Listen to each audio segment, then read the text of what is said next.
శాసనసభ ఆగస్టు మొదటి వారంలో సమావేశాన్ని ఏర్పాటు చేసి ఈ తప్పకుండా తీర్మానాన్ని చేస్తామని చెప్పి నేను ఈ సందర్భంగా మీ అందరికీ మాట ఇస్తున్నా.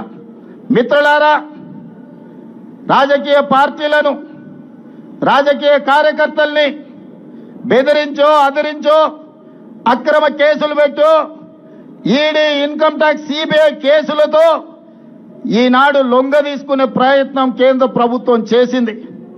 కానీ మనస్ఫూర్తిగా గుండెల నిండా మిమ్మల్ని అభినందిస్తున్నా.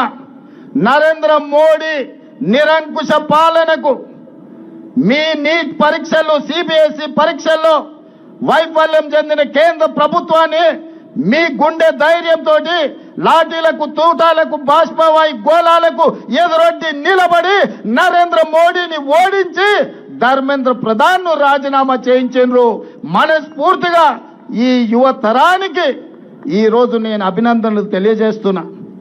ఈ సునామీ ఇంతటితో ఆగొద్దు.